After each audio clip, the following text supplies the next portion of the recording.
Pois bem, página 41 do nosso livro de Atos dos Apóstolos. No tópico anterior, nós falamos sobre o primeiro conflito com as autoridades judaicas. Nós vimos que os apóstolos, o apóstolo Pedro, o apóstolo João, foram levados diante das autoridades por eles realizarem uma cura. E vimos também que no sermão eles falaram abertamente desse tema, que até hoje é complicado, mas falaram abertamente que as autoridades judaicas, os sacerdotes, os escribas e os anciãos que foram citados ali, os saduceus também, né? Que eles eram os assassinos de Jesus. Até hoje, eu comentei com vocês, os judeus não gostam dessa expressão. E nós sempre dizemos o seguinte, é fato, o apóstolo Pedro falou que eles haviam matado e realmente eles mataram. Mas isso não faz com que eles mereçam ser perseguidos hoje, de jeito nenhum. Isso tem que ser falado para eles, até para despertá-los. Porque, segundo a profecia, um dia eles vão reconhecer esse Messias. Um dia eles vão reconhecer Jesus como sendo o Messias prometido. Tá ok? Então eles têm que se voltar para as Escrituras. Porque esses homens que estavam aqui ameaçando o apóstolo Pedro e o apóstolo João, ameaçando a igreja, esses homens interpretaram erradamente as Escrituras. E eu enfatizei para vocês, eram saduceus, o sumo sacerdote era um saduceu. Os saduceus não acreditavam em Isaías como um profeta inspirado por Deus. É claro que ele iria errar na interpretação, tá ok? Pois bem, então, agora chegando à vida comunitária da igreja primitiva, no capítulo 4, nós vamos falar dessa forma como os cristãos viviam. Eles realmente começaram a largar tudo, deixar até os seus bens, dividir entre os irmãos para formar uma comunidade. Bom, historicamente é dito que eles viveram um comunismo. Tecnicamente eu digo que não está errado dizer que eles viveram um comunismo, mas eu não gosto desse termo, por quê? Porque o termo comunismo, ele passou a ser aplicado historicamente a um movimento que impõe a toda a população que eles dominam, impõe o viver em comunidade, ou seja, ter tudo em comum. Eles trabalham, o dinheiro vai para o governo e o governo financia a vida deles. Isso não funcionou em nenhum país do mundo. Isso não funcionou. E, por exemplo, nós temos o exemplo de Cuba, que o homem que organizou esse projeto, né, de todos lá terem tudo em comum, que foi o Fidel Castro, ele morreu, agora os descendentes dele estão lá brigando por herança. Que homem é esse que tinha tudo em comum e defendia que todos deveriam ter tudo em comum e viver todos numa vida simples? Ele acumulou riqueza com a pobreza do povo. Então você impor, isso não funciona. O que acontece aqui com a igreja é que era voluntário. Então, como o comunismo é utilizado aí há cerca de 100 anos, pouco mais de 100 anos, para descrever aqueles que impõem o viver em comunidade, então eu não gosto de usar o termo comunismo, mas reconheço que, tecnicamente, eles viveram um comunismo, né? Porque comunismo significa o sistema de ter tudo em comum, sendo que na China, na Rússia, na Coreia do Norte e em Cuba, eles não têm tudo em comum. Tem um grupo lá em cima que é rico, favorecido, e a população tem que trabalhar para manter essa riqueza deles, né? Pois bem, o texto que nós vamos ler aí no livro, eu comento, os cristãos dividiam todos os bens uns com os outros, e assim é dito que ninguém passava necessidade. Alguns querem comparar esse texto à filosofia socialista comunista, dizendo que o comunismo de Karl Marx nasceu neste evento bíblico. Mas é diferente. Nos países comunistas, as pessoas eram e são, né, obrigadas a entregar tudo. Os cristãos primitivos entregavam voluntariamente.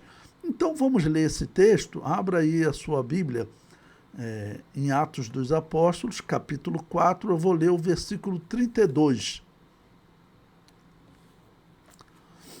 que diz assim: E era um o coração e a alma da multidão dos que criam, e ninguém dizia que coisa alguma do que possuía era sua própria, mas todas as coisas lhes eram comuns. Então, até esse termo comum, é daí que vem o termo comunismo, tá ok?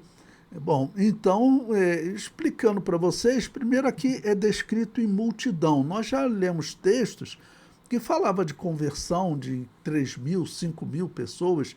Durante o ministério de Jesus já era falado em multidão, então havia realmente uma grande quantidade de cristãos. Tanto que nós veremos em outros conflitos com o judaísmo, eles, por exemplo, não vão matar os cristãos e não ser violento com os cristãos em público por medo do povo, porque realmente haviam muitas pessoas que estavam seguindo o cristianismo.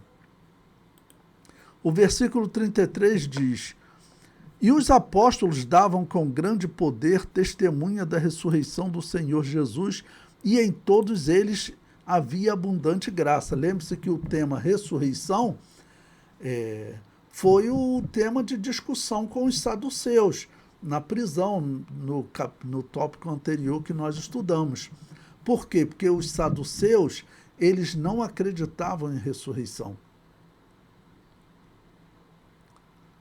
Eles